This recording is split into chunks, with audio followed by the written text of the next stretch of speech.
Welcome to tonight's reading of Voices of a People's History of the United States by Howard Zinn and Anthony Arnove.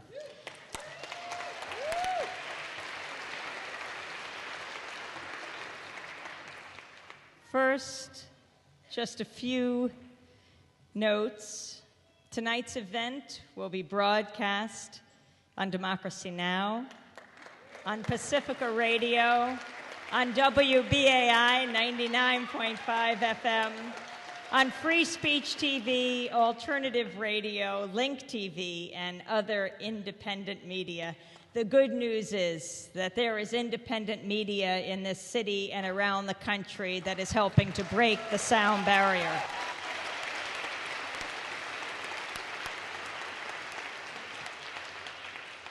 I'm Amy Goodman, host of Democracy Now!, and it is wonderful to be here with Seven Stories Press, here to celebrate the publishing of Voices of a People's History of the United States and to introduce the star of this evening, though he would cringe at that word, Howard Zinn.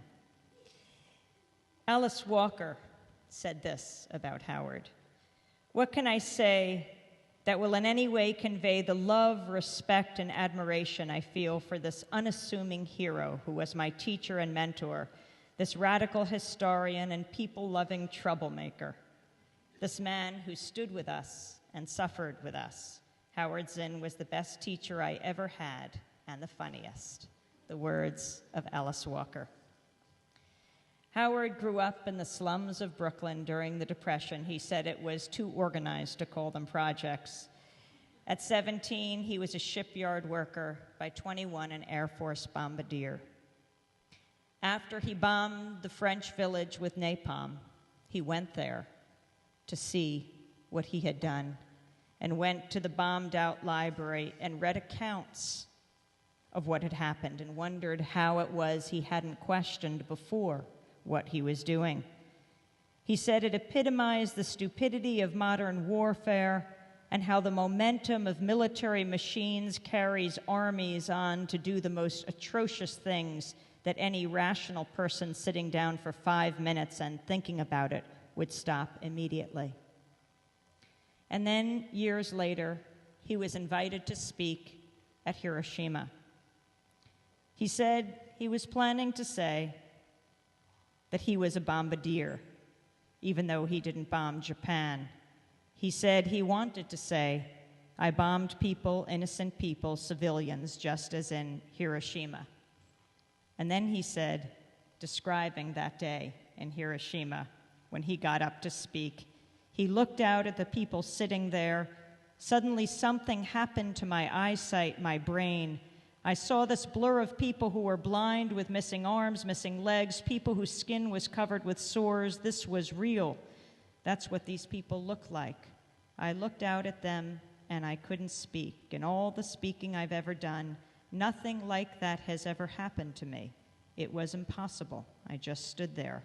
My voice choked up, and that was that." That is Howard Zinn, a historian with a heart, a person who is passionate about documenting what has taken place and bringing out the voices of those at the target end of the foreign policy of those in power in this country and around the world. After he got his PhD from Columbia, he went on to teach at Spelman, where he taught Alice Walker. He was a civil rights activist, jailed for his civil rights activism, and then for his anti-war protest. Howard Zinn went to Hanoi with Father Dan Berrigan, where he went to negotiate the release of U.S. POWs, perhaps best known for his book, A People's History of the United States, published in 1980. This book has broken every formula for success. It has sold now more than 1 million copies, each year selling more copies than the year before. This turns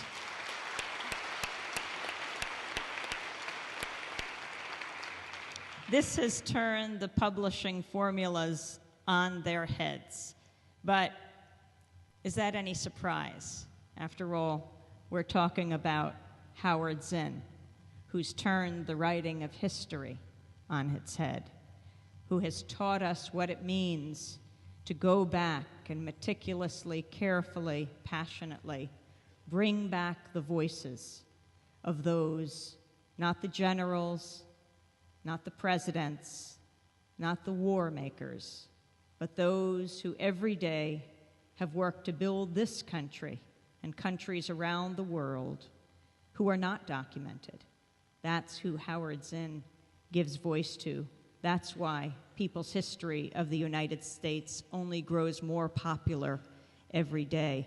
That's why we're here tonight to celebrate the companion volume that Howard Zinn and Anthony Arnove have been working on for years, Voices of a People's History of the United States. On September 11, 2001, after that moment, the next day, we were trying to think, who could we turn to on Democracy Now? Who could speak about what was happening to all of us? And I couldn't think of a better person to call than Howard. And we called him up, and he came on the radio and said,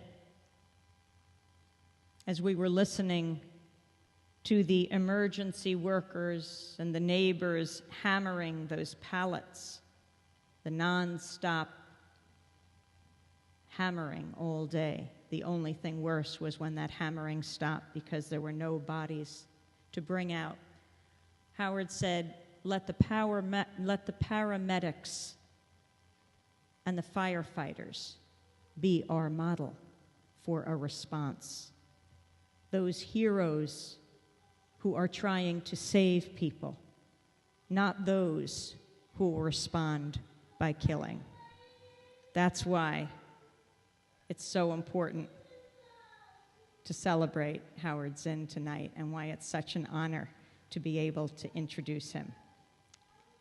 Howard Zinn is a remarkable historian, a vivid writer, but most importantly, he is a hell of a nice guy, a true gentleman, Howard Zinn.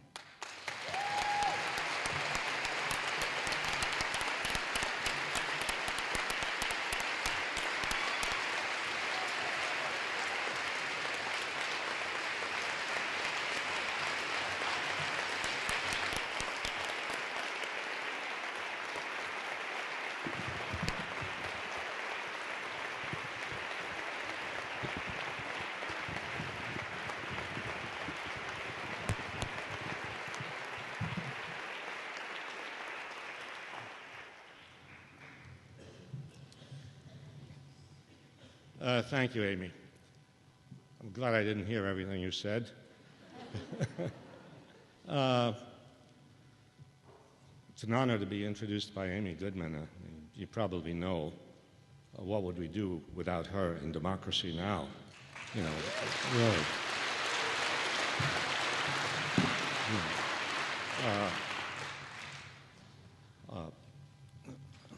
I'd like to thank a few people who had so much to do with gathering all of you together and arranging and organizing all this. Of course, I want to thank the Ethical Culture Society of New York for allowing us in. And the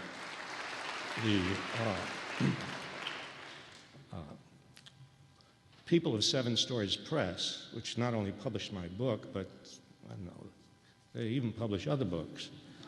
And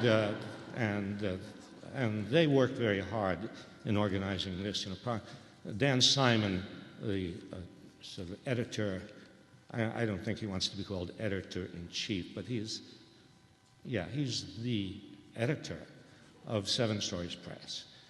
There are others. But he's the one who had the most to do with all of this. And several other people from Seven Stories Press, have worked very hard on this. Jesse Kindig and Ruth Weiner, who obviously have a lot of friends in this audience. But they're the unsung people. And Brenda Coughlin, who indispensable. I won't say anything more about her. You won't see her. She's invisible, but she does important things. Like she will hold up her hand to the speakers when they get too close to the microphone. What could be more important? Okay. Thank Joey Fox, who just helped me and Anthony a lot. And of course, I have to thank Anthony Arno simply because he's here and listening. I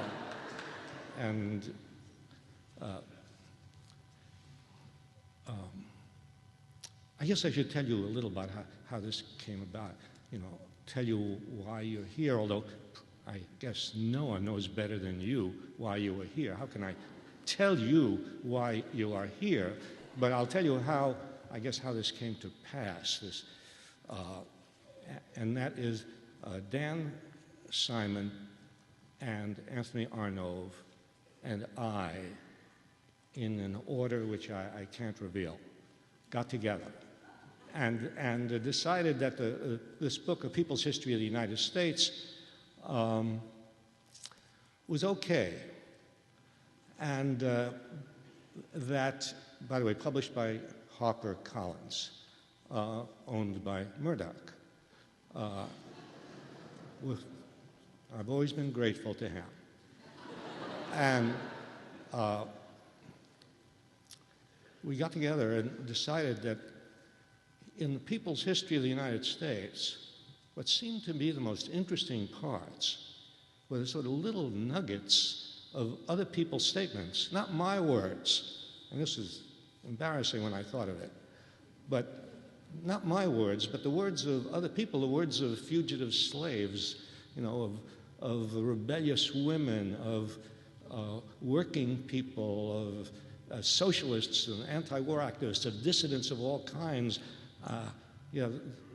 So we had little nuggets of those words in people's history, and we decided that's not enough, and we should expand that and gather all sorts of voices of dissent, starting with the very beginning, and coming up to as close as we could to the present day, and so out of that, came this project in this rather formidable book, Voices of a People's History of the United States.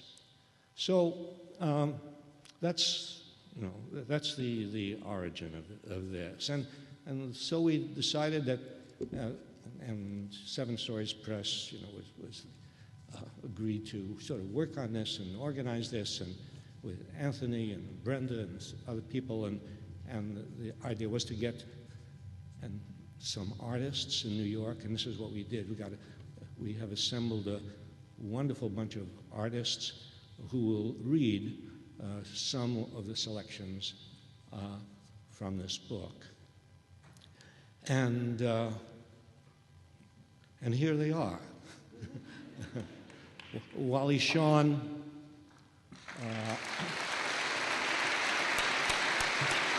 yeah.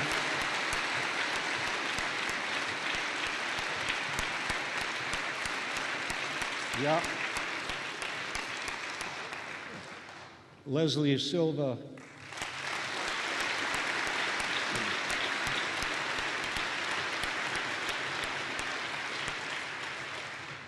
Brian Jones.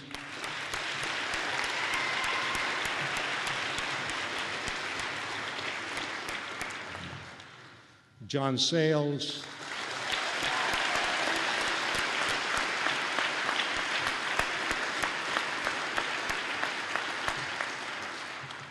Sarah Jones.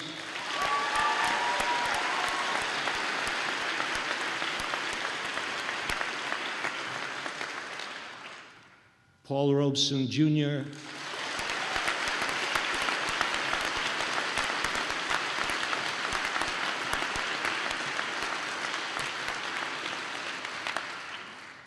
Lily Taylor.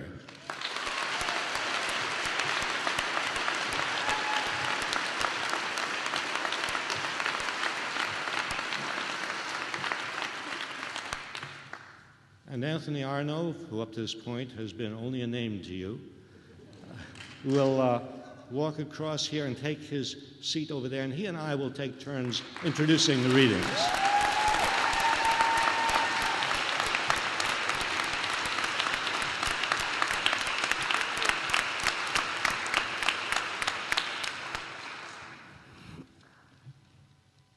In recent years, the idealized, romanticized picture of Columbus has begun to be reconsidered. The evidence for this revised view comes mainly from Bartolomé de las Casas, who was a contemporary of Columbus and who himself witnessed the scenes on Hispaniola, which he describes in the following passages. The Indies were discovered in the year 1492. 49 years have passed since the first settlers penetrated the land, the first being the large and most happy isle called Hispaniola, perhaps the most densely populated place in the world. There must be close to 200 leagues of land, and all discovered was a beehive of people, as though God had crowded into these lands the vast majority of mankind. And of all the infinite universe of humanity, these people are the most guileless, the most devoid of wickedness and duplicity, the most obedient and faithful to their native masters and to the Spanish Christians whom they serve.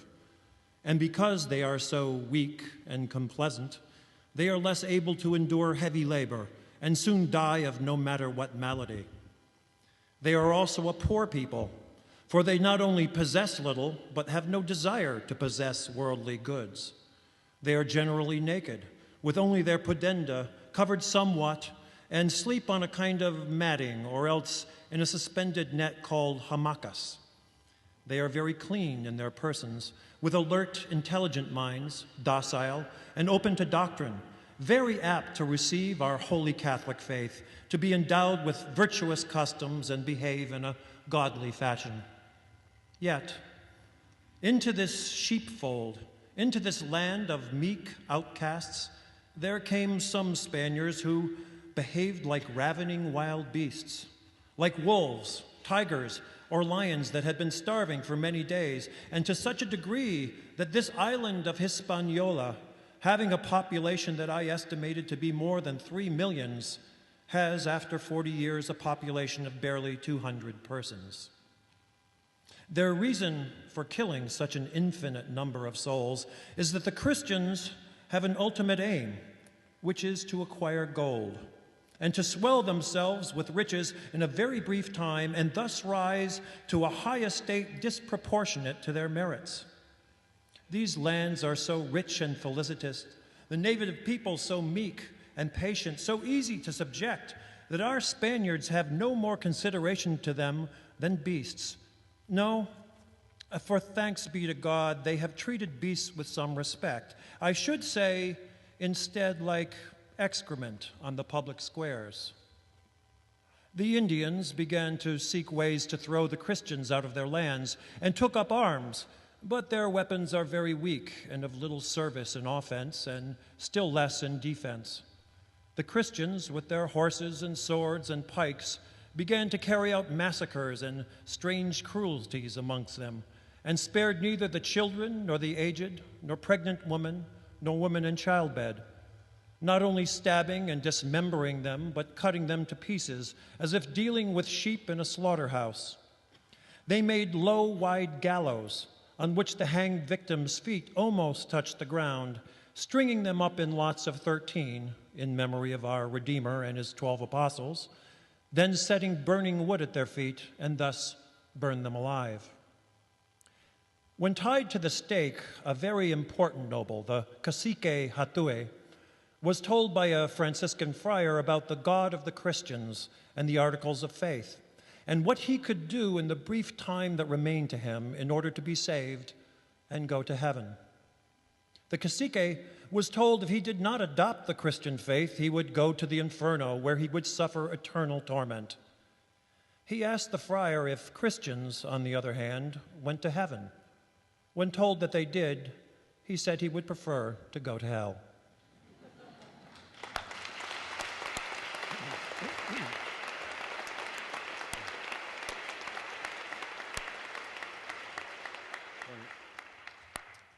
One of the great figures of early Native resistance to colonization was Tecumseh, a Shawnee leader who earned a reputation by his skills in fighting white settlers and militias in the Midwest.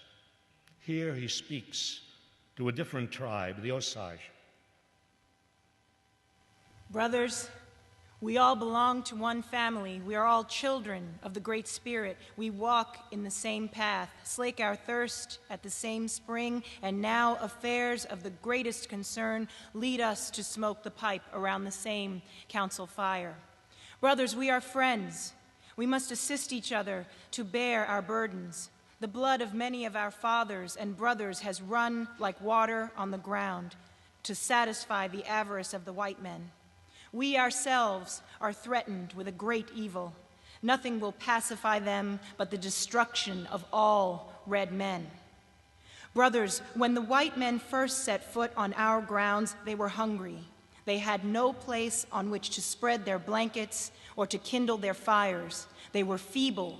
They could do nothing for themselves. Our Father commiserated their distress and shared freely with them whatever the Great Spirit had given his red children. They gave them food when hungry, medicine when sick, spread skins for them to sleep on, and gave them grounds that they might hunt and raise corn. Brothers, the white people are like poisonous serpents. When chilled, they are feeble and harmless, but invigorate them with warmth, and they sting their benefactors to death. The white people came among us feeble, and now we have made them strong. They wish to kill us or drive us back as they would wolves and panthers. Brothers, the white men are not friends to the Indians. At first, they only asked for land and sufficient for a wigwam. Now, nothing will satisfy them but the whole of our hunting grounds from the rising to the setting sun. Brothers, who are white people that we should fear them? They cannot run fast and are good marks to shoot at. They are only men. Their fathers, our fathers, have killed many of them. Brothers, the Great Spirit is angry with our enemies. He speaks in thunder, and the earth swallows up villages and drinks up the Mississippi. The great waters will cover their lowlands. Their corn cannot grow, and the Spirit will sweep those who escape to the hills from the earth with his terrible breath. Brothers, we must be united. We must smoke the same pipe. We must fight each other's battles, and more than all, we must love the Great Spirit. He is for us. He will destroy our enemies and make all his red children happy.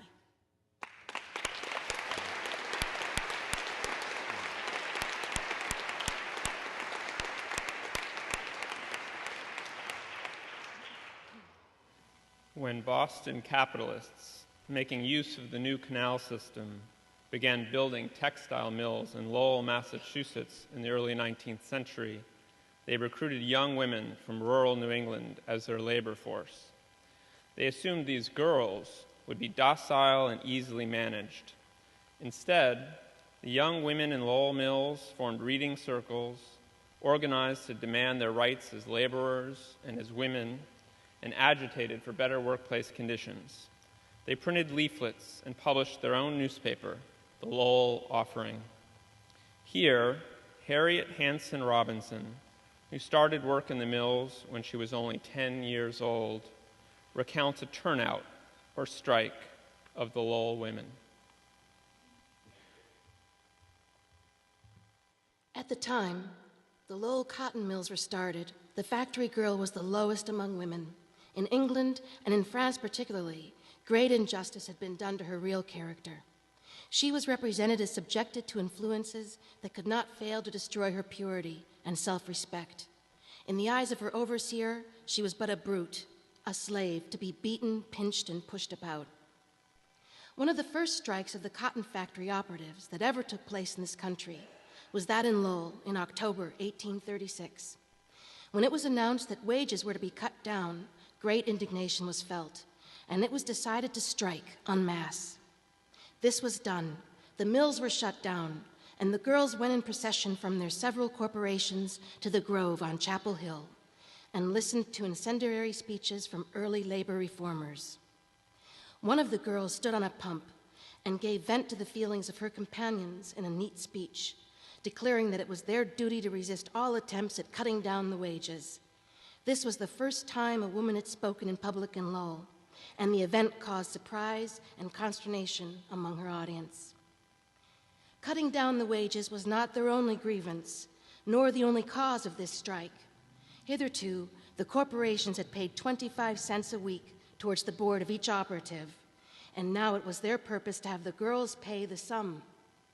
And this, in addition to the cut in wages, would make a difference of at least $1 a week. It was estimated that as many as 1,200 or 1,500 girls turned out and walked in procession through the streets. My own recollection of this first strike, or turnout as it was called, is very vivid. I worked in a lower room where I had heard the proposed strike fully, if not vehemently, discussed.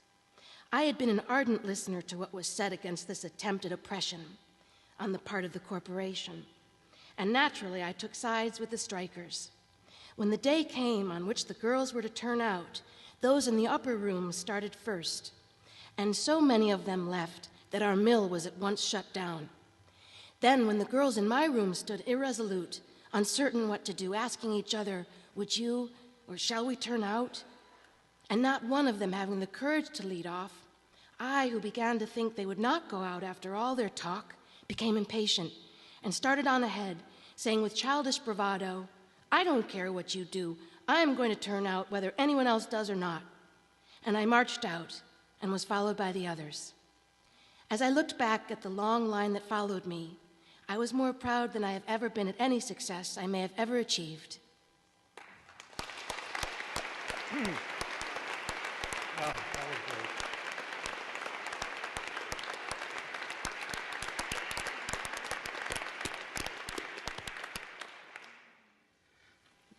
July 4th is held up as a day to celebrate the struggle for freedom and independence. But the great abolitionist Frederick Douglass, himself a former slave and the editor of the abolitionist newspaper, the North Star, dared to challenge the exaltation of the holiday. Here is part of his address to the Rochester, New York Ladies Anti-Slavery Society in 1852. Mr. President, friends, and fellow citizens, he who could address this audience without a quailing sensation has stronger nerves than I have. I do not remember ever to have appeared as a speaker before any assembly more shrinkingly, nor with greater distrust of my ability than I do this day. A feeling has crept over me quite unfavorable to the exercise of my limited powers of speech. The papers and placards say that I am to deliver a 4th of July oration. This certainly sounds large and out of the common way for me. It is true that I've often had the privilege to speak in this beautiful hall and to address many who now honor me with their presence, but neither their familiar faces nor the perfect gauge I think I have of Corinthian Hall seems to free me from embarrassment. Fellow citizens, pardon me. Allow me to ask, why am I asked to speak here today?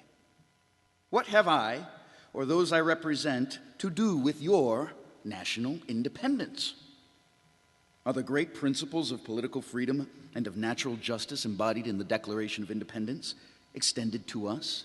And am I therefore called upon to bring our humble offering to the national altar and to confess the benefits and express devout gratitude for the blessings resulting from your independence to us? Would to God, both for your sakes and ours, that an affirmative answer could be truthfully returned to these questions. Then would my task be light, and my burden easy and delightful. For who is there so cold that a nation's sympathy could not warm him? Who so obdurate and dead to the claims of gratitude that would not thankfully acknowledge such priceless benefits? But such is not the state of the case. I say it with a sad sense of the disparity between us. I am not included within the pale of this glorious anniversary. Your high independence only reveals the immeasurable distance between us. The blessings in which you this day rejoice are not enjoyed in common. The rich inheritance of justice, liberty, and prosperity bequeathed by your fathers is shared by you, not by me. The sunlight that brought light and healing to you has brought stripes and death to me. This 4th July is yours, not mine. You may rejoice, I must mourn. To drag a man in fetters into the grand illuminated temple of liberty and call upon him to join you in joyous anthems were inhuman mockery and sacrilegious irony. Do you mean, citizens, to mock me by asking me to speak today? What to the American slave is the 4th of July? I answer, a day that reveals to him, more than all other days in the year, the gross injustice and cruelty to which he is the constant victim. To him, your celebration is a sham. Your boasted liberty an unholy license, your national greatness swelling vanity. Your sounds of rejoicing are empty and heartless, your denunciations of tyrants, brass-fronted impudence, your shouts of liberty and equality, hollow mockery. Your prayers and hymns, your sermons and thanksgivings, with all your religious parade and solemnity, are to him mere bombast, fraud, deception, impiety, and hypocrisy, a thin veil to cover up crimes which would disgrace a nation of savages. There is not a nation on the earth more guilty of practices so shocking and bloody as are the people of the United States at this very hour. Go where you may, search where you will, roam through all the monarchies and despotisms of the old world, travel through South America, search out every abuse, and when you've found the last, lay your facts by the side of the everyday practices of this nation, and you will say with me that for revolting barbarity and shameless hypocrisy, America reigns without rival.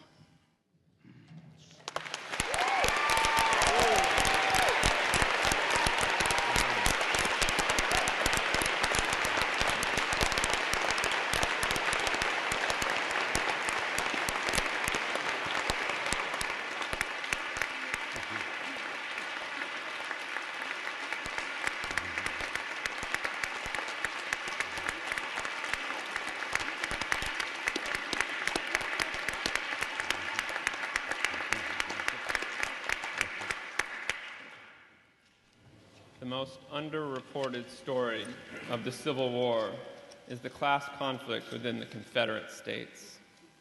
In April 1863, in Richmond, Virginia, there was a bread riot. That summer, draft riots occurred in various southern cities. In September, another bread riot broke out in Mobile, Alabama.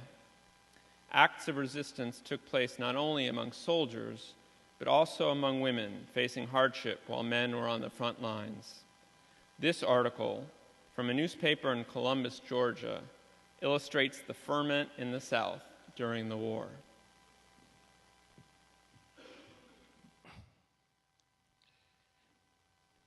upon poor women and children, upon soldiers who are toiling and bleeding for liberty, upon salaried men who have not the time or who have no desire to speculate, the whole weight of this fearful struggle falls.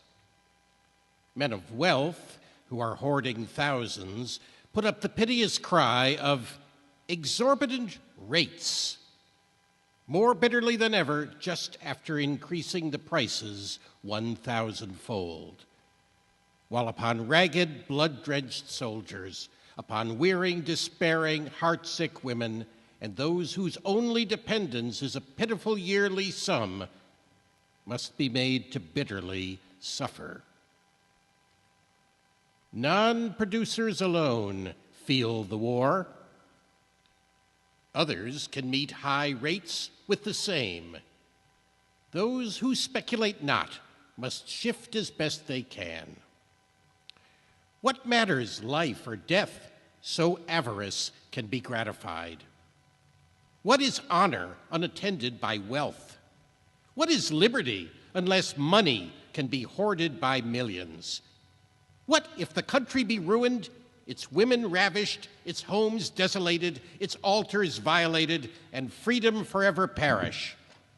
What matters all, so the almighty dollar may be amassed in piles?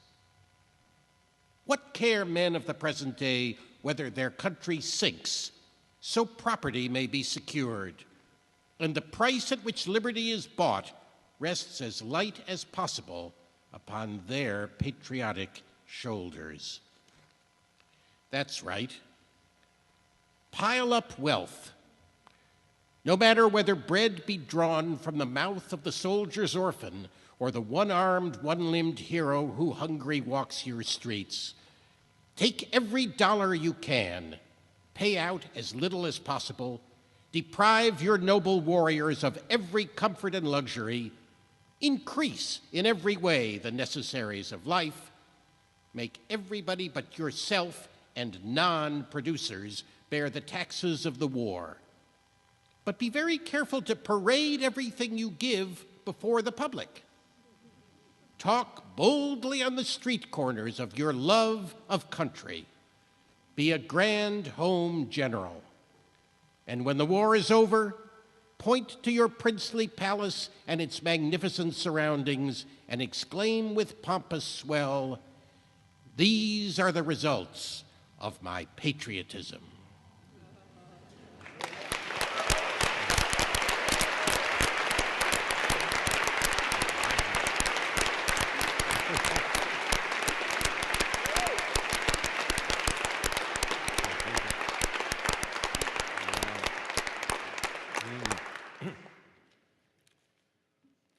In the brief period after the Civil War, known as Reconstruction, when the freed slaves could vote, Henry McNeil Turner was elected as a representative to the Georgia State Legislature, which soon after expelled him and other black members.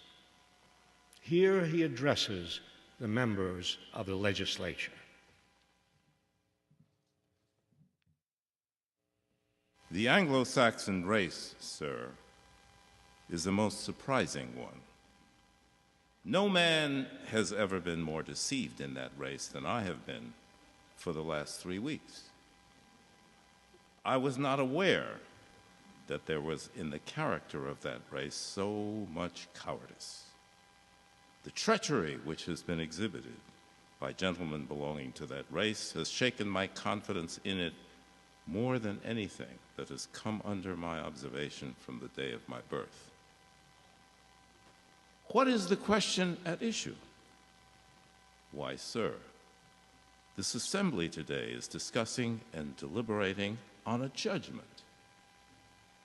There is not a cherubim that sits around God's eternal throne today that would not tremble, even were an order issued by the supreme God himself to come down here and sit in judgment on my manhood. Gentlemen, you may look at this question in whatever light you choose. and with just as much indifference as you may think proper to assume. But I will tell you, sir, that this is a question which will not die today. This event shall be remembered by posterity for ages yet to come, and while the sun shall continue to climb the hills of heaven. Whose legislature is this? Is it a white man's legislature? Or is it a black man's legislature? Who voted for the Constitutional Convention in obedience to the mandate of the Congress of the United States? Who first rallied around the standard of Reconstruction? Who set the ball of loyalty rolling in the state of Georgia? And whose voice was heard on the hills and in the valleys of this state? It was the voice of the brawny-armed Negro with the few humanitarian-hearted white men who came to our assistance. I claim the honor, sir, of having been the instrument of convincing hundreds, yea, thousands of white men that to reconstruct under the measures of the United States Congress was the safest and best course for the interest of the state. There are persons in this legislature today who are ready to spit their poison in my face, while they themselves opposed with all their power the ratification of this Constitution. They question my right to a seat in this body to represent the people whose legal votes elected me. This objection, sir, is an unheard of monopoly of power. No analogy can be found for it, except it be the case of a man who should go into my house, take possession of my wife and children, and then tell me to walk out. I stand very much in the position of a criminal before your bar. Because I dare to be the exponent of the views of those who sent me here.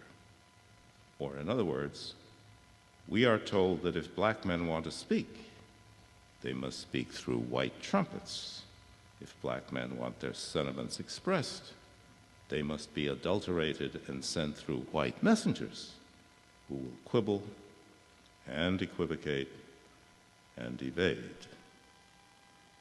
If this not be done, then the black men have committed an outrage, and their representatives must be denied the right to represent their constituents. The great question, sir, is this: am I a man? If I am such, I claim the rights of a man. Am I not a man because I happen to be of a darker hue than the honorable gentlemen around me?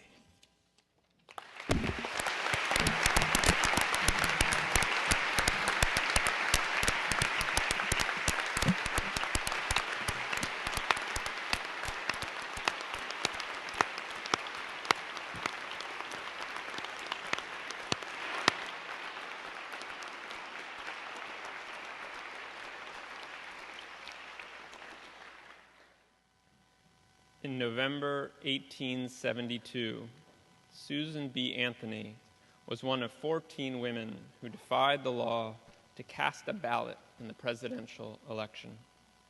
She was arrested for knowingly voting without having a lawful right to vote, and on June 18, 1873, was found guilty.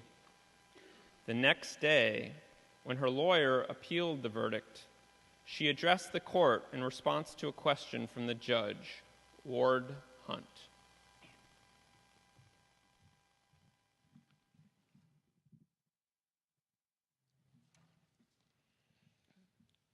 Has the prisoner anything to say why sentence shall not be pronounced? Yes, Your Honor.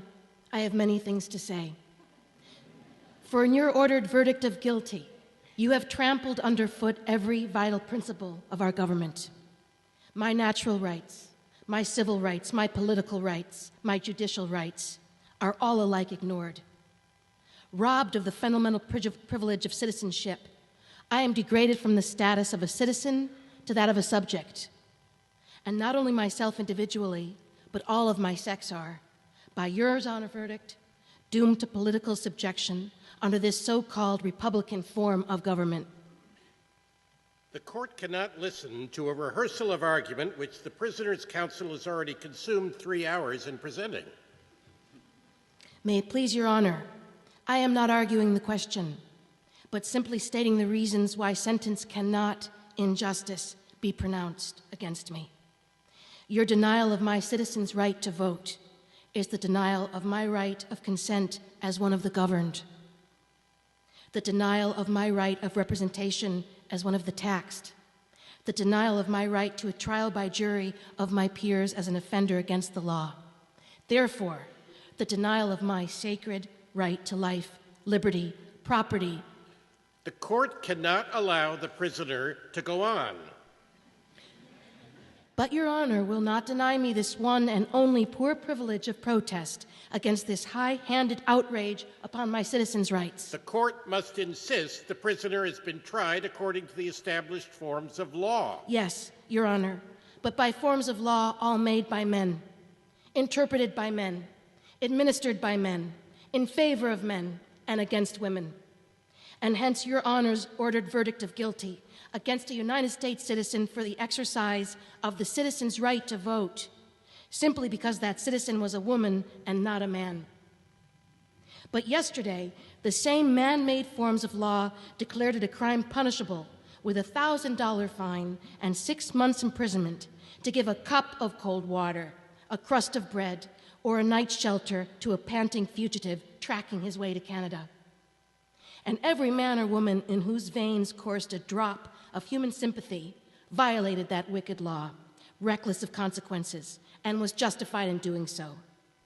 As then the slaves who got the freedom had to take it over or under or through the unjust forms of law, precisely so now must women take it to get right to a voice in this government, and I have taken mine and mean to it every opportunity. The court must insist the sentence of the court is that you pay a fine of $100 and the costs of the prosecution.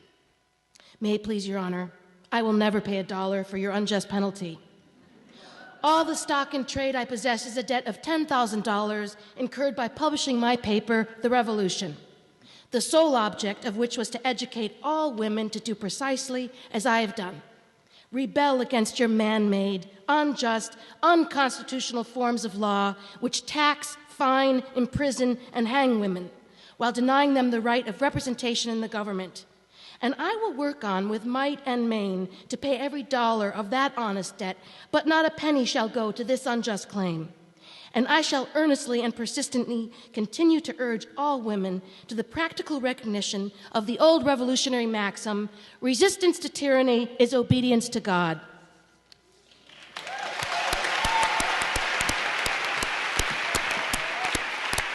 Wow.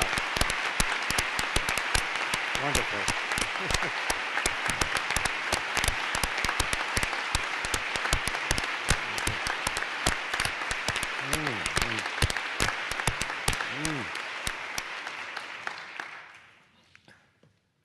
At the end of the 19th century, the United States became an overseas imperial power. Following the Spanish-American War of 1898, when it assumed control over Cuba, it annexed Hawaii, Guam, Puerto Rico, and Samoa.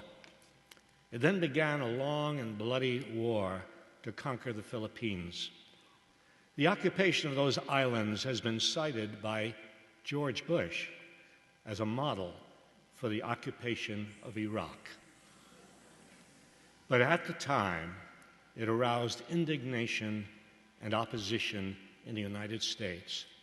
Mark Twain is known as the great writer of novels, Huckleberry Finn, Tom Sawyer. Less known is that he was a leader of the anti-imperialist movement. He said, "I am opposed to having the eagle put its talons on any other land." Here is his reaction to the massacre by an American Army regiment of some 600 men, women, and children on the southern island of the Philippines.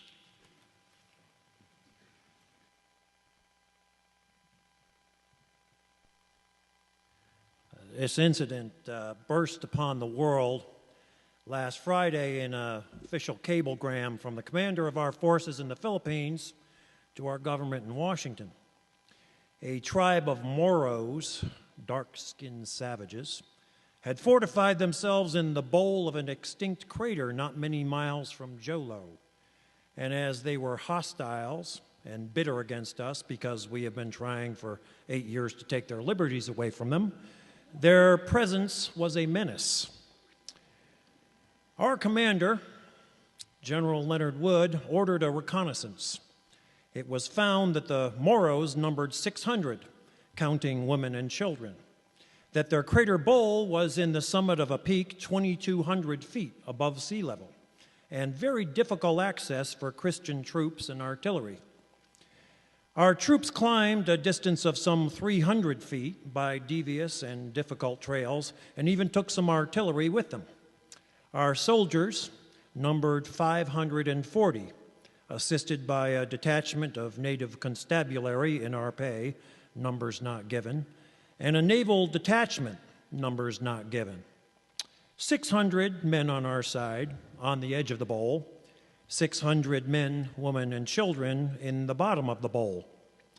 Depth of bowl, 50 feet. The battle began. It is officially called by that name.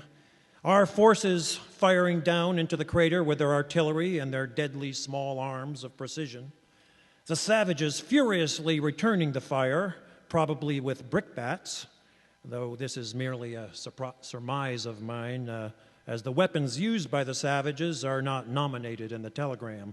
Heretofore, the Moros have used knives and clubs mostly, also ineffectual trade muskets when they had any.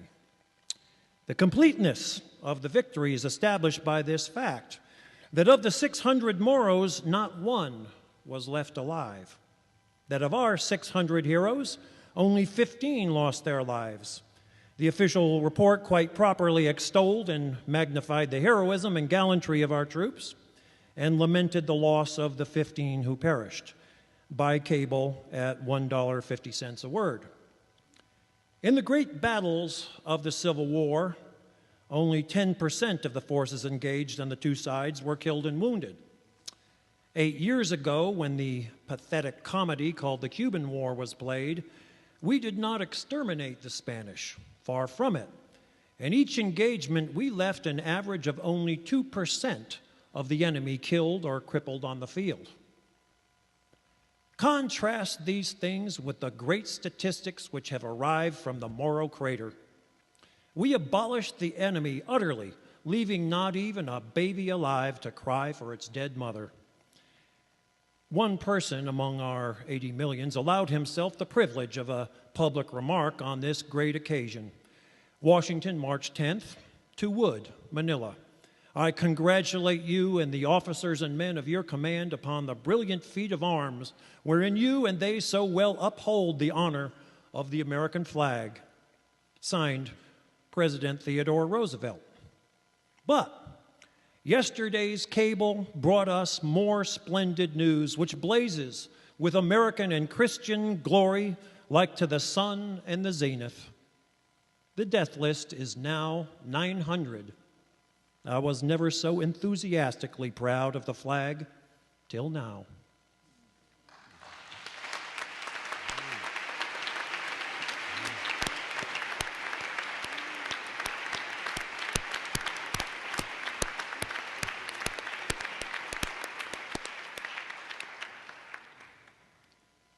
A Lithuanian immigrant, Emma Goldman was an anarchist and a feminist orator. She was an agitator, an organizer, and a fierce opponent of war. She was jailed many times for her speeches. After the outbreak of World War I in Europe, and before the entrance of the United States into the war, she spoke in San Francisco on the theme of patriotism.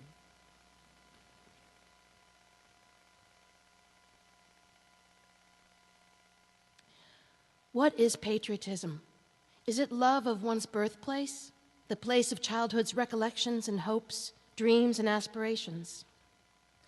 Leo Tolstoy, the greatest anti-patriot of our times, defines patriotism as the principle that will justify the training of wholesale murderers, a trade that requires better equipment for the exercise of man-killing than the making of such necessities of life as shoes, clothing, and houses, a trade that guarantees better returns and greater glory than that of the average working man. Indeed, conceit, arrogance, and egotism are the essentials of patriotism. Let me illustrate. Patriotism assumes that our globe is divided into little spots, each one surrounded by an iron gate. Those who have had the fortune of being born on some particular spot consider themselves better, nobler, grander, more intelligent than the living beings inhabiting any other spot. It is therefore the duty of everyone living on that chosen spot to fight, kill, and die in the attempt to impose his superiority upon all the others. The inhabitants of the other spots reason in like manner, of course, with the result that, from early infancy, the mind of the child is poisoned with blood-curdling stories about the Germans, the French, the Italians, Russians, etc. When the child has reached manhood, he is thoroughly saturated with the belief that he is chosen by the Lord himself to defend his country against the attack or invasion of any foreigner. It is for that purpose that we are clamoring for a greater army and navy, more battleships and ammunition. We Americans claim to be peace-loving people. We hate bloodshed. We are opposed to violence. Yet we go into spasms of joy over the possibility of projecting dynamite bombs from flying machines upon helpless citizens. We are ready to hang, electrocute, or lynch anyone who, from economic necessity, will risk his own life in the attempt upon that of some industrial magnate. Yet our hearts swell with pride at the thought of America becoming the most powerful nation on earth, and that it will eventually plant her iron foot on the necks of all other nations. Such is the logic of patriotism. Thinking men and women the world over are beginning to realize that patriotism is too narrow and limited a conception to meet the necessities of our time. The centralization of power has brought into being an international feeling of solidarity among the oppressed nations of the world, a solidarity which represents a greater harmony of interests between the working man of America and his brothers abroad than between the American miner and his exploiting compatriot. A solidarity which fears not foreign invasion because it is bringing all the workers to the point when they will say to their masters, "Go and do your own killing. We have done it long enough for you."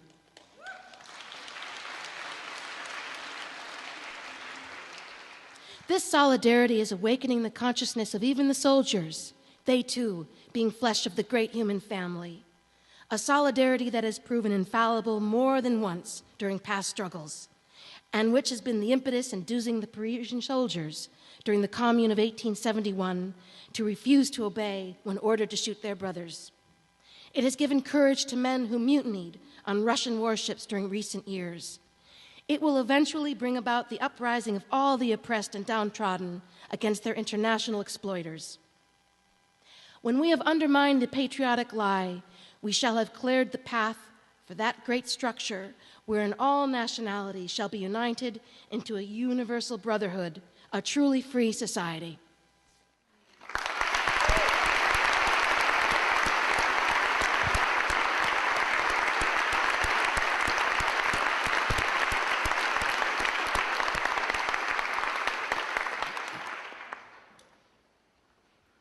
One of the most eloquent and uncompromising voices against war was that of Eugene Debs. At first an organizer of railroad workers, later a leader of the Socialist Party. On June 18, 1918, he spoke in Canton, Ohio, in defiance of the Espionage Act, which made it a crime to say anything that would obstruct recruitment into the armed forces. He was arrested, found guilty, and his sentence of 10 years was upheld by a unanimous Supreme Court. Here's the speech that led to his arrest. Sam Johnson declared that patriotism is the last refuge of the scoundrel. He must have had the Wall Street gentry in mind, or at least their prototypes, for in every age it has been the tyrant, the oppressor, and the exploiter who has wrapped himself in the cloak of patriotism or religion, or both, to deceive and overawe the people. Every solitary one of these aristocratic conspirators and would-be murderers claims to be an arch-patriot. Every one of them insists that the war is being waged to make the world safe for democracy. What humbug! What rot! What false pretense! These autocrats, these tyrants, these red-handed robbers and murderers, the patriots. Well, the men who have the courage to stand face to face with them, speak the truth, and fight for their exploited victims, they are the disloyalists and the traitors. If this be true, I want to take my side by side with the traitors in this fight. Wars throughout history have been waged for conquest and plunder. In the Middle Ages, when the feudal lords who inhabited the castles whose towers may still be seen along the Rhine concluded to enlarge their domains, to increase their power, their prestige, and their wealth, they declared war upon one another.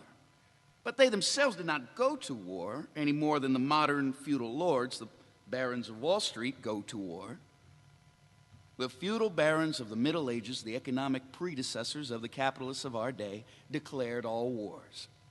And their miserable serfs fought all the battles. The poor, ignorant serfs had been taught to revere their masters, to believe that when their masters declared war upon one another, it was their patriotic duty to fall upon one another and to cut one another's throats for the profit and glory of the lords and barons who held them in contempt.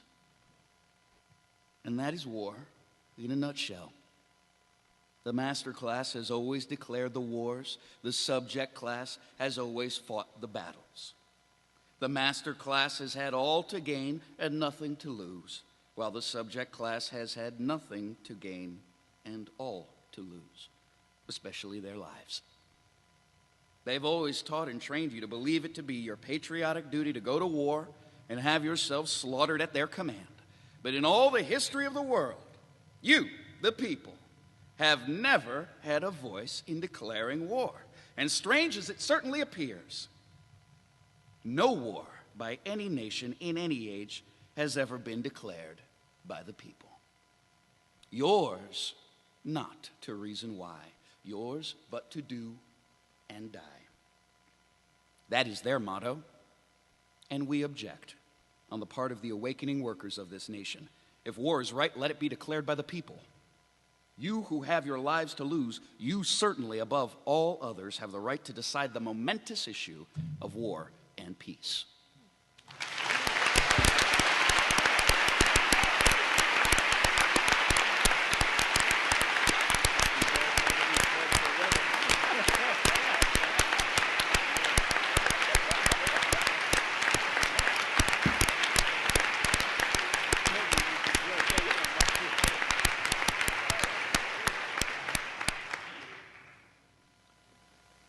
On November 11th, 1918, World War I ended. 10 million people were dead, including more than 100,000 Americans. Disillusionment quickly set in and was reflected in a burst of anti-war literature, as in the poems of Wilfred Owen and Siegfried Sassoon, Erich Maria Remarque's All Quiet on the Western Front, Ernest Hemingway's Farewell to Arms, and Ford Madox Ford's No More Parades. The rebellious and anti-authoritarian poet E.E. Cummings, who served in an ambulance group in France during World War I, here writes of a conscientious objector to the war.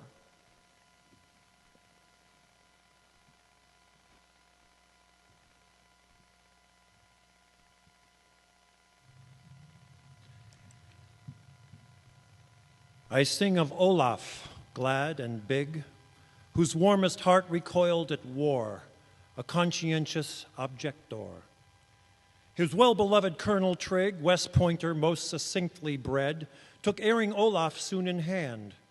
But though an honest of overjoyed non-coms, first knocking on the head him do through icy waters roll, that helplessness which others stroke with brushes recently employed anent this muddy toilet bowl, while kindred intellects evoke allegiance per blunt instruments. Olaf, being to all intents a corpse, and wanting any rag upon which God unto him gave, responds without getting annoyed, I will not kiss your fucking flag. Straightway the silver blurred looked grave, departing rapidly to shave. But though all kinds of officers, a yearning nation's blue-eyed pride, their passive prey did kick and curse, until for wear their clarion voices and boots were much the worse, and egged the first-class privates on, his rectum wickedly to tease by means of skillfully applied bayonets roasted hot with heat. Olaf, upon what once were knees, does almost ceaselessly repeat, there is some shit I will not eat. Our president, being of which a citizen's duly notified, threw the yellow son of a bitch into a dungeon, where he died. Christ, of his mercy infinite, I wish to see, and Olaf too, preponderatingly because, unless statistics lie, he was more brave than me, more blonde than you.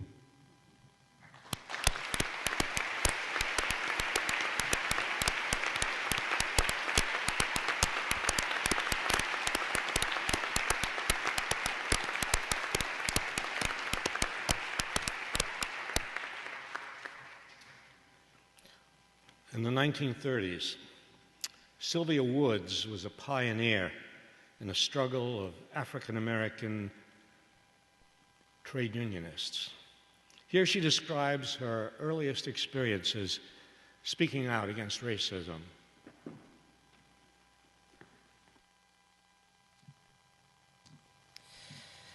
When I was maybe 10 years old, I changed schools. On the way to school, I had to go through a park that was for white people only. There were swings in this park, and I so much wanted sometimes just to stop and swing a little while, but we couldn't because we were black. I would walk through this park to my school, where there weren't any swings. Every morning, all the kids would line up according to classrooms, and we would have prayers and sing the Star-Spangled Banner. One day, I decided I wasn't going to sing the Star-Spangled Banner. I just stood there every morning, and I didn't sing it. One of the teachers noticed that I wasn't doing it. So she very quietly called me over and asked me why I didn't sing the Star-Spangled Banner. I said I just didn't feel like singing it. So she said, well, then you have to go into the principal and explain that to him. All of the children in the school take part, and you've got to do so too. Okay. I went into the principal, and he asked me why I wasn't singing the Star-Spangled Banner. I told him, because it says the land of the free and the home of the brave, and this is not the land of the free. I don't know who's brave, but I'm not going to sing it anymore. Then he said, why, you've been singing it all the time, haven't you? How come you want to stop now? And I told him about coming through the park, and if I could not swing on those swings in the park, and if I couldn't sit in the park, and I could only walk in Shakespeare Park, then it couldn't be the land of the free. Who's free? He didn't say anything. Then he said, well, you could pledge your allegiance to your flag. I said, it's not my flag. The flag is with freedom. If the land is free and the flag is mine, then how come I can't do like the white kids do.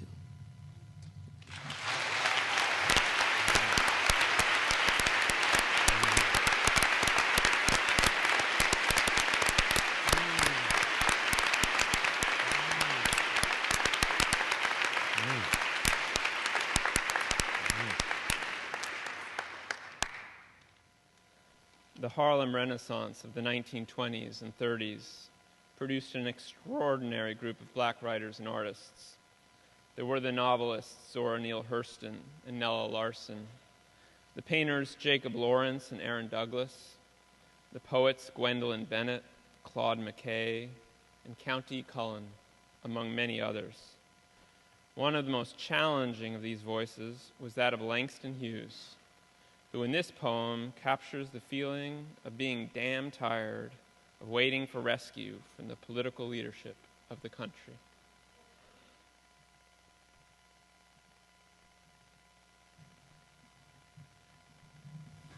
The pot was empty, the cupboard was bare.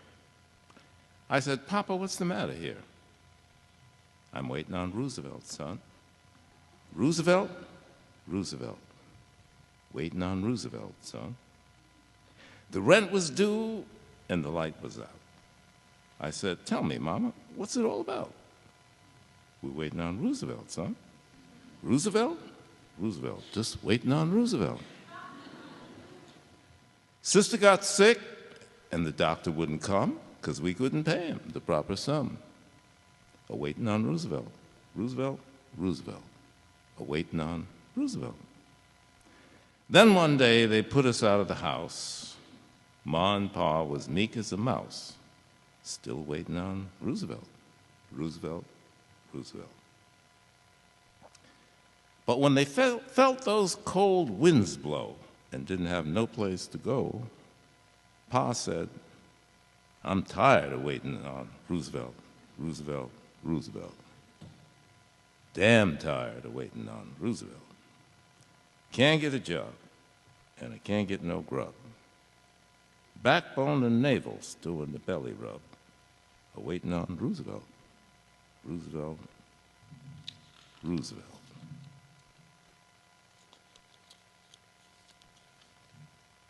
And a lot of other folks what's hungry and cold done stop believing what they've been told by Roosevelt, Roosevelt, Roosevelt. Because the pot's still empty and the cupboard's still bare, and you can't build a bungalow out of air. Mr. Roosevelt, listen, what's the matter here?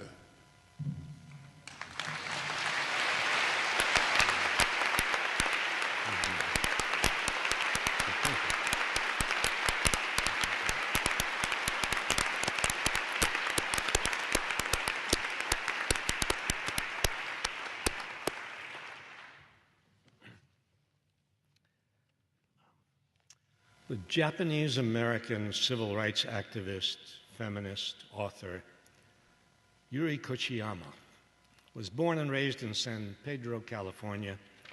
She and her family were among the 120,000 Japanese-Americans on the West Coast who were rounded up in a wave of anti-Japanese hysteria that followed the bombing of Pearl Harbor.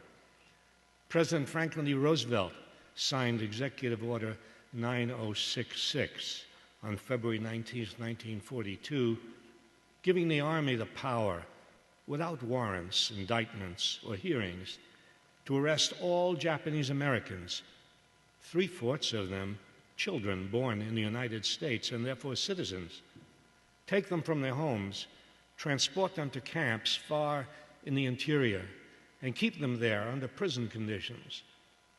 The Supreme Court upheld this on grounds of military necessity. Not until the 1980s did the federal courts concede that a wrong had been committed. Yuri Kochiyama describes here the conditions in the detention camps. I was red, white, and blue when I was growing up. I taught Sunday school and was very, very American. We were just kids rooting for our high school. I was 19 at the time of evacuation, and I had just finished junior college. I was looking for a job and didn't realize how different the school world was from the work world. In the school world, I never felt racism, but when you got into the work world, it was very difficult. This was 1941, just before the war. I finally did get a job at a department store, but for us back then, it was a big thing because I don't think they had ever hired an Asian in a department store before. Well, I tried because I saw a Mexican friend who got a job there, but everything changed for me on the day Pearl Harbor was bombed. On that very day, December 7th, the FBI came and they took my father. He had just come home from the hospital the day before. And for several days, we didn't know where they had taken him. And then we found out that he was taken to the federal prison at Terminal Island. Overnight, things changed for us. Most Japanese Americans had to give up their jobs, whatever they did, and were told they had to leave. The edict for 9066, President Roosevelt's edict for evacuation, was in February 1942. We were moved to a detention center that April. We were sent to an assembly center in Arcadia, California. That was in April. And it was the largest assembly center on the West Coast, having nearly 20,000 people. There were some smaller centers with about 600 people all along the West Coast, Washington, Oregon, California. There were many, many assembly centers, but ours was the largest. Most of the assembly centers were either fairgrounds or racetracks. So many of us lived in stables, and they said you could take what you could carry. I was so red, white, and blue.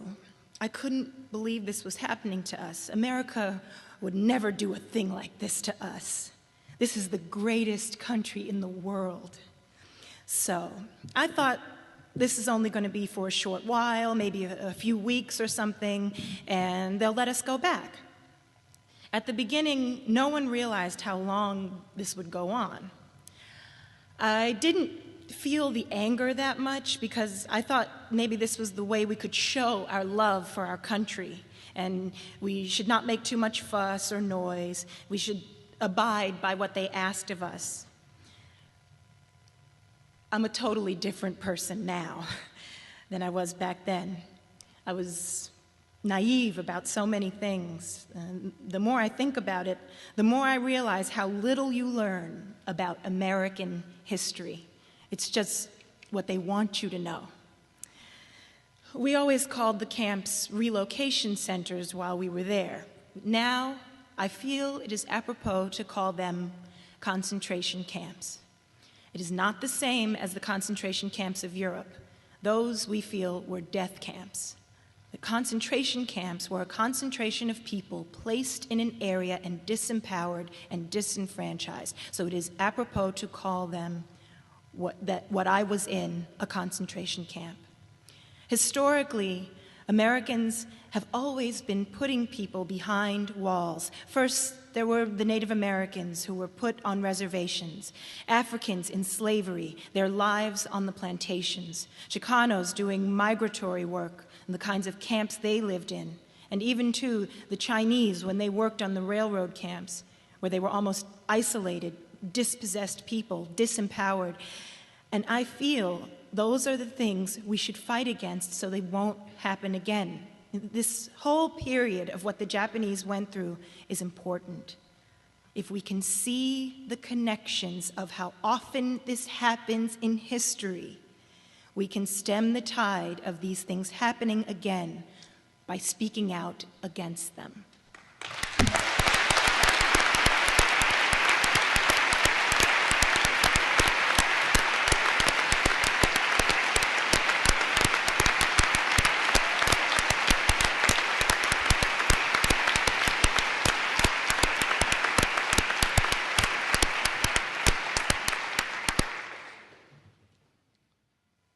At the end of World War II, HUAC, the House Committee on Un-American Activities, set up in 1938 to investigate subversive activity in the United States, called before it Hollywood writers, actors, and directors, presumably to find evidence of communist influence in the movie industry.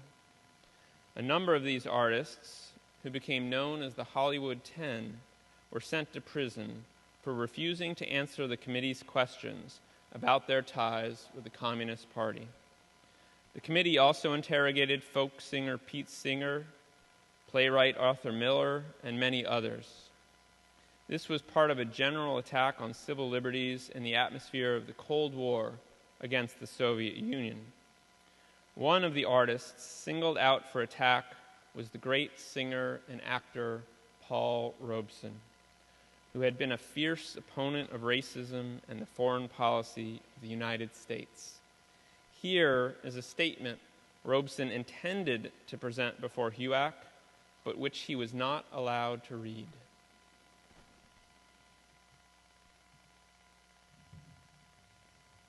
A footnote to history before I begin. It so happens in the book, my father's piece immediately follows that of Yuri Kochiyama.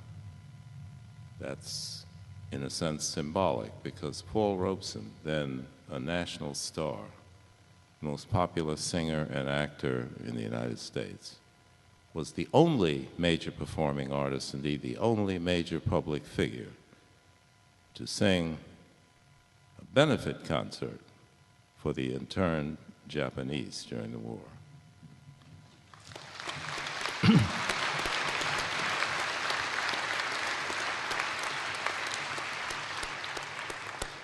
"15 years later, denied a passport, he himself was, in a sense, under house arrest in his own land. The State Department claims the right to deny me a passport because of what they called my recognized status as a spokesman for large sections of Negro Americans, and because I have been for years extremely active in behalf of the independence of the colonial peoples of Africa. The State Department has also based its denial of a passport to me on the fact that I sent a message of greeting to the Bandung Conference, convened by Nehru, Sukarno, and other great leaders of the colored peoples of the world. Principally, however, Dulles objects to speeches I have made abroad against the oppression suffered by my own people in the United States. I am proud that those statements can be made about me. It is my firm intention to continue to speak out against injustices to the Negro people, and I shall continue to do all within my power in behalf of independence of colonial peoples of Africa. It is for Dulles to explain why a Negro who opposes colonialism and supports the aspirations of Negro Americans should, for those reasons, be denied a passport. My fight for a passport is a struggle for freedom, freedom to travel, freedom to earn a livelihood, freedom to speak, freedom to express myself artistically and culturally. I've been denied these freedoms because Dulles, Eastland, Walter, and their ilk oppose my views on colonial liberation, my resistance to the oppression of Negro Americans, and my burning desire for peace with all nations. But these are views which I shall proclaim whenever given the opportunity, whether before this committee or any other body. My travels abroad to sing and act and speak cannot possibly harm the American people. In the past, I have won friends for the real America among the millions before whom I have performed.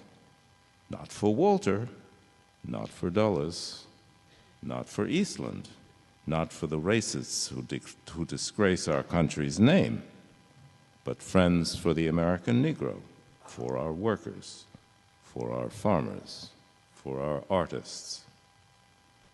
By continuing the struggle at home and abroad for peace and friendship with all of the world's people, for an end to colonialism, and for full citizenship for Negro Americans, and for a world in which art and culture may abound. I intend to continue to win friends for the best in American life.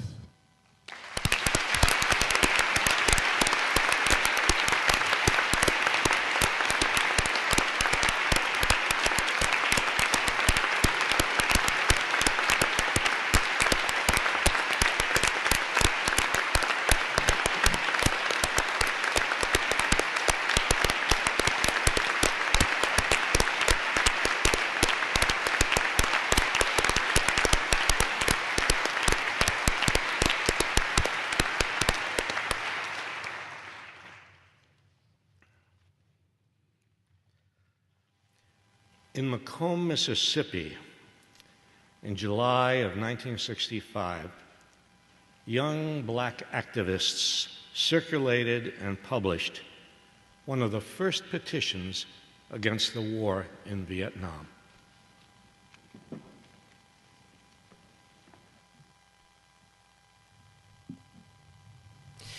Here are 5 reasons why Negroes should not be in any war fighting for America. 1, no Mississippi Negroes should be fighting in Vietnam for the white man's freedom until all the Negro people are free in Mississippi. 2, Negro boys should not honor the draft here in Mississippi. Mothers should encourage their sons not to go. 3, we will gain respect and dignity as a race only by forcing the U.S. government and the Mississippi government to come with guns, dogs, and trucks to take our sons away to fight and to be killed. 4, no one has a right to ask us to risk our lives and kill other colored people in Vietnam so that the white American can get richer. We will be looked upon as traitors by all colored people of the world if the Negro people continue to fight and die without a cause. 5, last week a white soldier from New Jersey was discharged from the Army because he refused to fight in Vietnam. He went on a hunger strike. Negro boys can do the same thing. We can write and ask our sons if they know what they are fighting for. If he answers freedom, tell him that's what we're fighting for here in Mississippi. If he says democracy, tell him the truth. We don't know anything about communism, socialism, and all that. But we do know that Negroes have caught hell right here under this American democracy.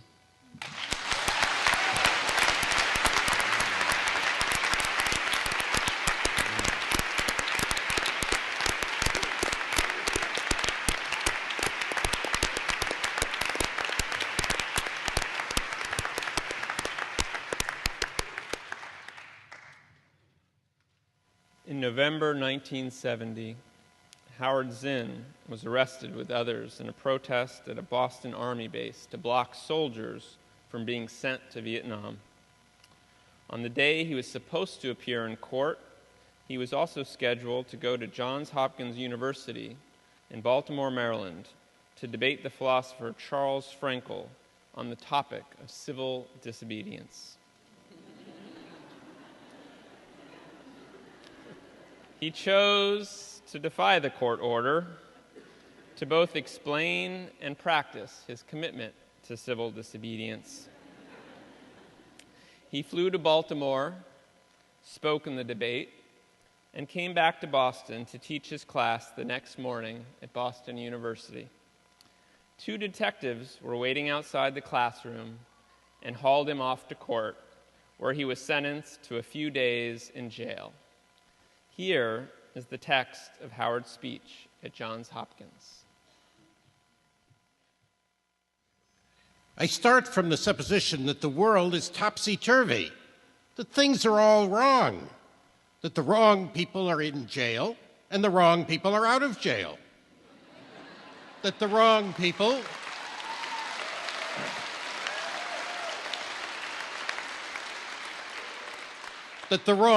are in power and the wrong people are out of power. that the wealth is distributed in this country and the world in such a way as not simply to require small reform, but to require a drastic reallocation of wealth. I start from the supposition that we don't have to say too much about this, because all we have to do is think about the state of the world today and realize that things are all upside down. Daniel Berrigan is in jail, a Catholic priest, a poet who opposes the war. And J. Edgar Hoover is free, you see.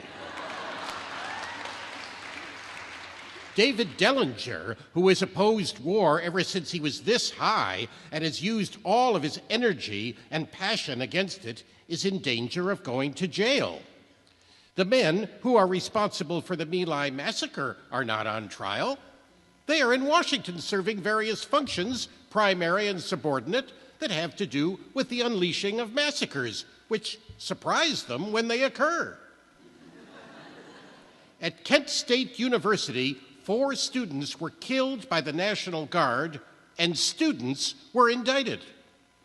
In every city in this country, when demonstrations take place, the protesters, whether they have demonstrated or not, whatever they have done, are assaulted and clubbed by police, and then they are arrested for assaulting a police officer. Something is wrong. Something is terribly wrong when we ship 10,000 bombs full of nerve gas across the country and drop them in somebody else's swimming pool so as not to trouble our own. So you lose your perspective after a while. If you don't think, if you just listen to TV and read scholarly things, you actually begin to think that things are not so bad, or that just little things are wrong. But you have to get a little detached and then come back and look at the world, and you are horrified. So we have to start from that supposition that things are really topsy-turvy. And our topic is topsy-turvy, civil disobedience. As soon as you say the topic is civil disobedience, you're saying our problem is civil disobedience. That is not our problem. Our problem is civil obedience.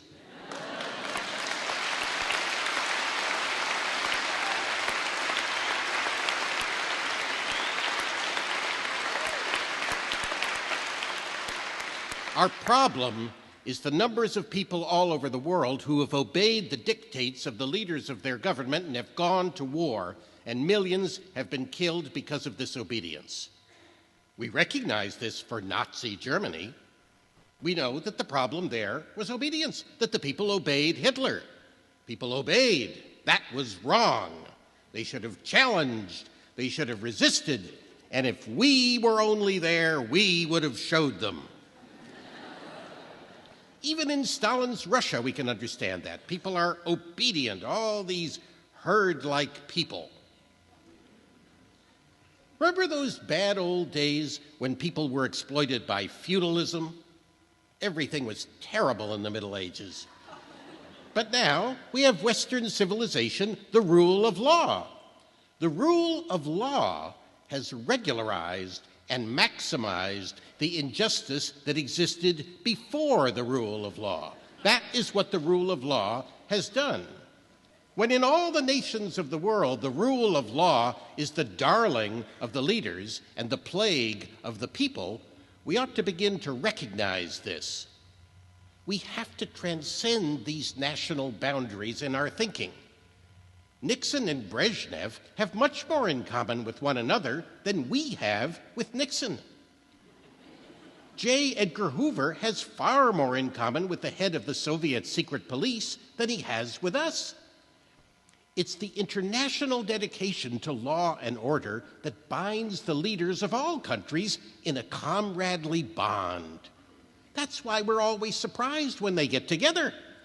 They smile, they shake hands, they smoke cigars. They really like one another, no matter what they say. Yossarian was right. Remember in Catch-22? He'd been accused of giving aid and comfort to the enemy, which nobody should ever be accused of. And Yossarian said to his friend Clevenger, The enemy is whoever is going to get you killed, whichever side they're on. And we must remember that our enemies are not divided along national lines, that enemies are not just people who speak different languages and occupy different territories. Enemies are people who want to get us killed. The law is the Bill of Rights. In fact, that's what we think of when we develop our reverence for the law. So you have to be careful when you say, I'm for the law, I revere the law. What part of the law are you talking about? I'm not against all law, but I think we ought to begin to make very important distinctions about what laws do what things to what people. What we are trying to do, I assume, is really to get back to the principles and aims and spirit of the Declaration of Independence. This spirit is resistance to illegitimate authority and to forces that deprive people of their life and liberty and right to pursue happiness. And therefore, under these conditions, it urges the right to alter or abolish their current form of government. And the stress had been on abolish. But to establish the principles of the Declaration of Independence, we are going to need to go outside the law, to stop obeying the laws that demand killing or that allocate wealth the way it has been done, or that put people in jail for petty technical offenses and keep other people out of jail for enormous crimes.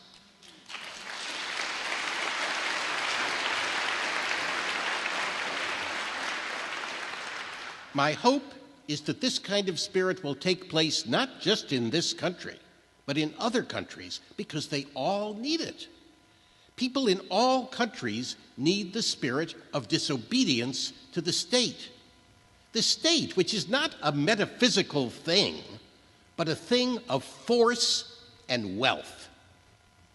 And we need a kind of declaration of interdependence among people in all countries of the world who are striving for the same thing.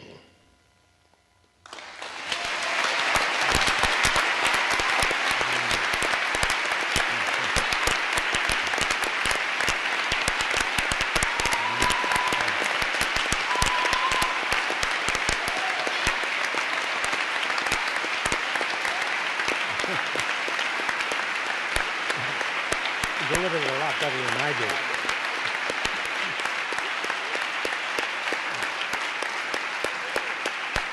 Yeah. I guess maybe I'm going. It's my turn.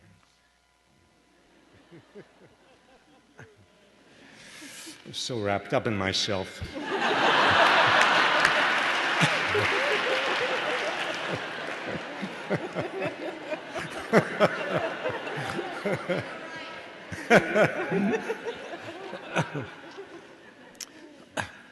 Yeah, on August 28, 1963, the historic March on Washington for Jobs and Freedom brought more than 200,000 demonstrators to the steps of the Lincoln Memorial to fight for civil rights. While that event is best remembered for being the occasion of Martin Luther King Jr.'s historic I Have a Dream speech, the most militant address of the day was delivered by John Lewis of Alabama, a young leader of the Student Nonviolent Coordinating Committee. However, pressured by King and other established civil rights leaders, Lewis was forced to tone down the text, which spoke of revolution, which argued that President John F. Kennedy's proposed civil rights legislation was too little too late. Here's the text of the original speech he had hoped to deliver that day.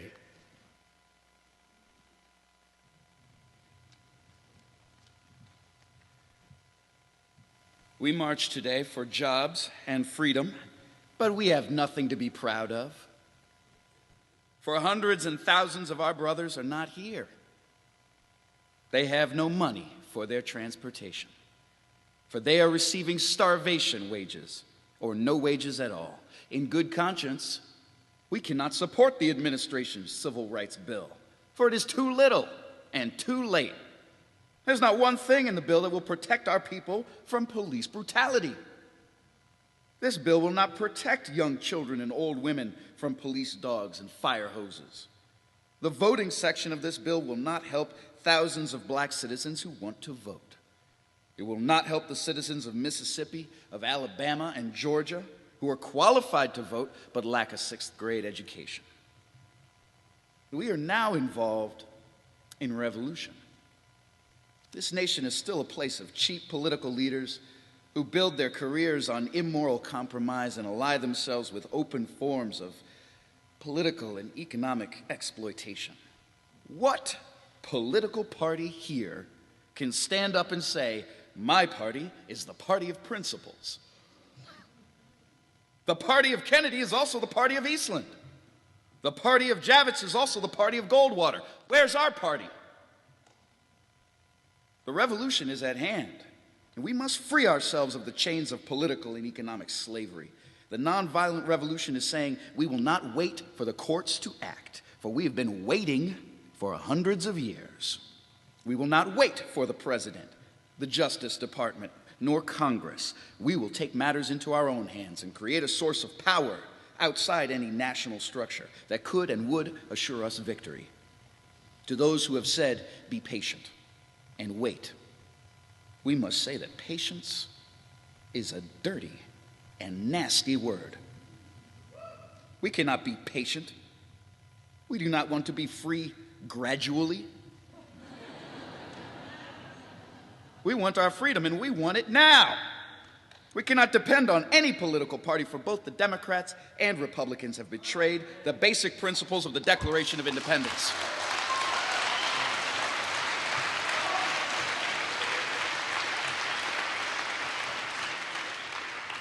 We all recognize that if any radical social, political, and economic changes are to take place in our society, the people, the masses, must bring them about.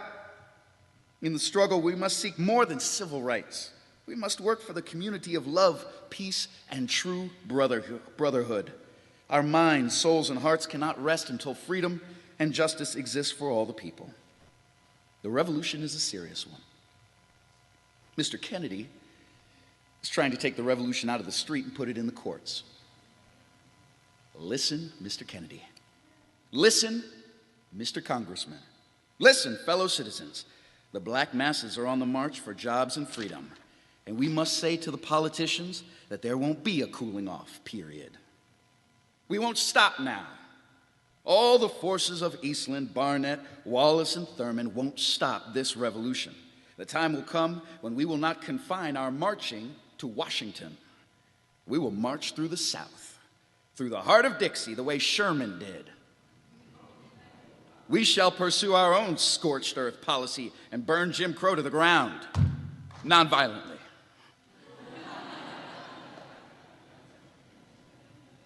We shall fragment the South into 1,000 pieces and put them back together in the image of democracy. We will make the actions of the past few months look petty. And I say to you, wake up, America.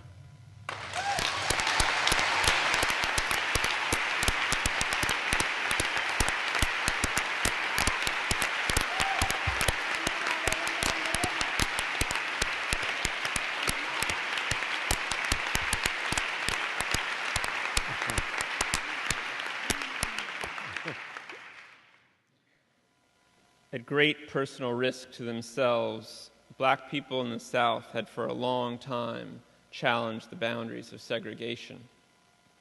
But those many actions did not come to national attention until in December 1955, Rosa Parks was arrested when she refused to give up her seat to a white passenger in Montgomery, Alabama. This sparked a bus boycott that lasted 381 days before ending in a victory. A few years after that, students began a campaign to desegregate lunch counters in the South. One of the most important of these sit-ins took place on May 23, 1963, in Jackson, Mississippi, at a Woolworth's department store. Here, the civil rights activist Anne Moody recalls the experience. At exactly 11 a.m., Perlina, Memphis, and I entered the Woolworths from the rear entrance. We separated as soon as we stepped into the store and made small purchases from various counters. Seconds before 11:15, we were occupying 3 seats at the previously segregated Woolworths lunch counter. Our waitress walked past us a couple of times before she noticed we had started to write our own orders. She told us that we would be served at the back counter, which was for Negroes. "We would like to be served here," I said. At noon, students from a nearby white school started pouring into Woolworths. The white students started chanting all kinds of anti-Negro slogans. A couple of boys took one end of a rope and made it into a hangman's noose. Several attempts were made to put it around our necks. I was snatched from my stool by 2 high school students. I was dragged about 30 feet toward the door by my hair when someone made them turn me loose. As I was getting up off the floor, I saw Joan coming back inside. We started back to the center of the counter to join Perlina. Lois Chafee, a white Tougaloo faculty member, was now sitting next to her. There were now 4 of us, 2 whites and 2 Negroes, all women. The mob started smearing us with ketchup, mustards, sugar, pies. Soon Joan and I were joined by John Salter, but the moment he sat down, he was hit in the jaw with what appeared to be brass knuckles. Blood gushed from his face, and someone threw salt into the open wound. Joan, Lois, Perlina, and I sat there for 3 hours. About 90 policemen were standing outside the store. They had been watching the whole thing through the windows, but had not come in to stop the mob or do anything. After the sit-in, all I could think of was how sick Mississippi whites were. They believed so much in the segregated Southern way of life, they would kill to preserve it. I thought of how many times they had killed when their way of life was threatened. I knew that the killing had just begun. The whites had a disease, an incurable disease, in its final stage.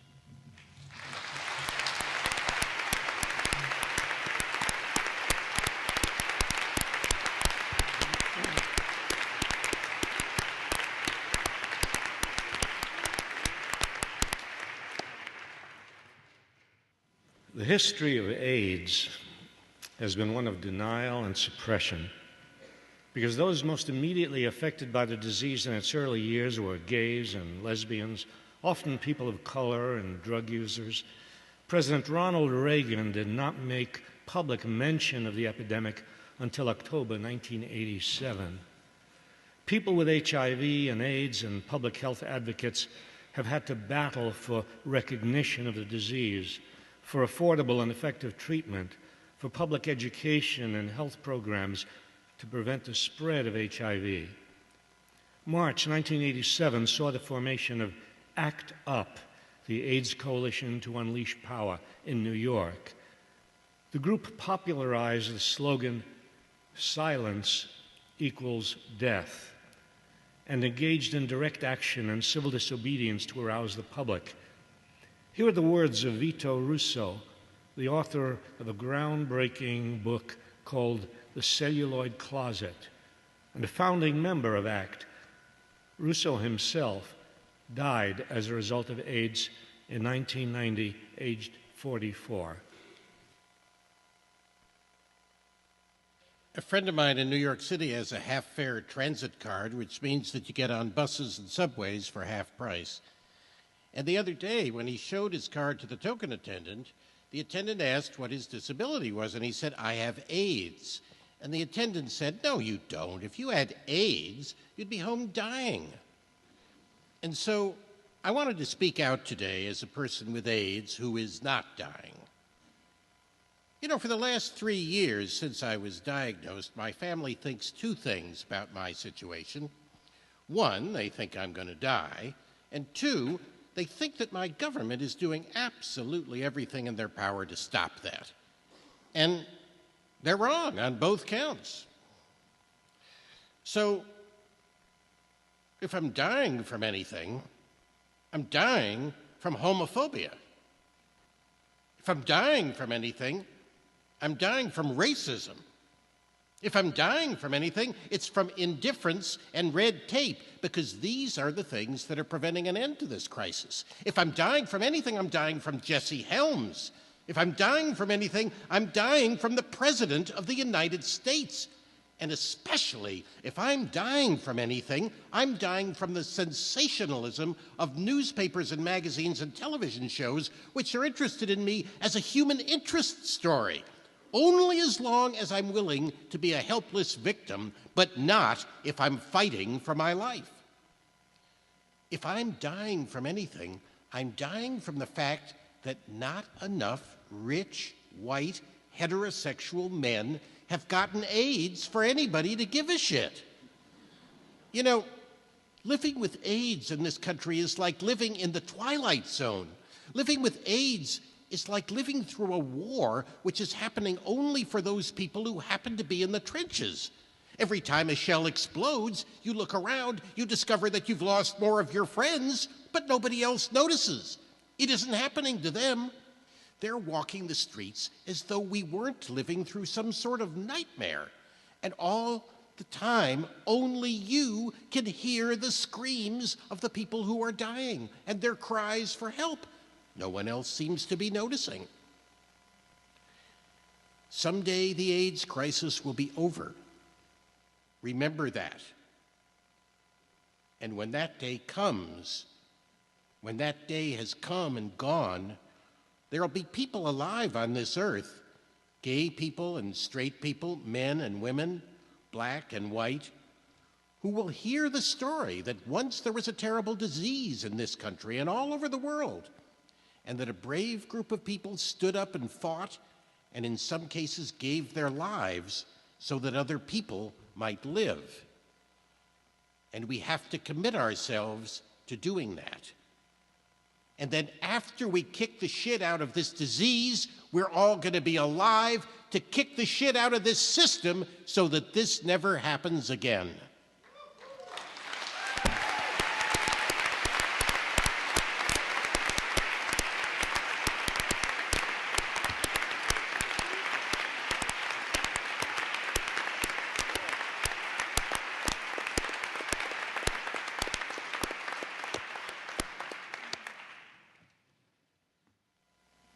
Immediately after the tragic deaths of 3,000 people on September 11th, 2001, President George Bush and other politicians called for retaliation. It was soon clear that Afghanistan would be their target, even though a majority of the hijackers were from Saudi Arabia, and there was no clear evidence linking the government of Afghanistan to the attacks. There was widespread grief in the United States, but a number of family members who lost loved ones on September 11th spoke out against the calls for revenge and formed an organization called September 11th Families for Peaceful Tomorrows.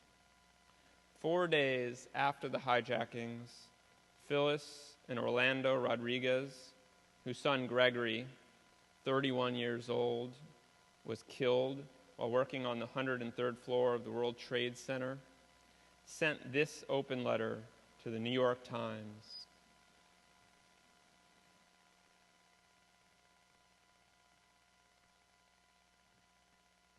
Our son, Greg, is among the many missing from the World Trade Center attack.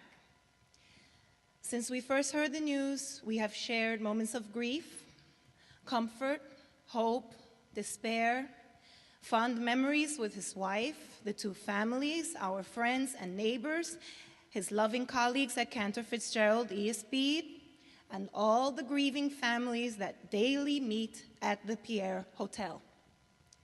We see our hurt and anger reflected among everybody we meet. We cannot pay attention to the daily flow of news about this disaster, but we read enough of the news to sense that our government is heading in the direction of violent revenge, with the prospect of sons, daughters, parents, friends in distant lands dying, suffering, and nursing further grievances against us. It is not the way to go. It will not avenge our son's death, not in our son's name. Our son died a victim of an inhuman ideology. We should not serve the same purpose. Let us grieve, let us reflect and pray. Let us think about a rational response that brings real peace and justice to our world. But let us not, as a nation, add to the inhumanity of our times.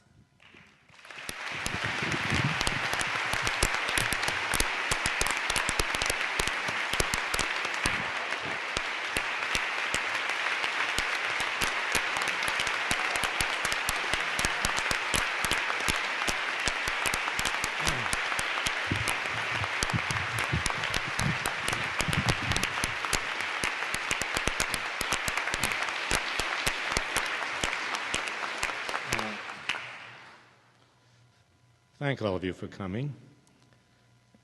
I want to give special thanks to Anthony Arno, probably more responsible than anybody else, for just making sure that all of this happened, aside from the fact that he worked very hard.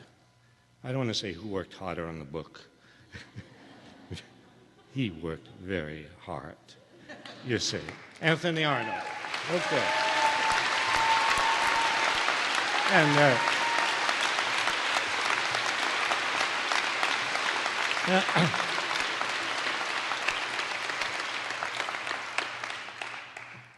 and these wonderful people in the arts who gave their time tonight to read. Wally Shawn, Leslie Silva, Brian Jones, John Sayles,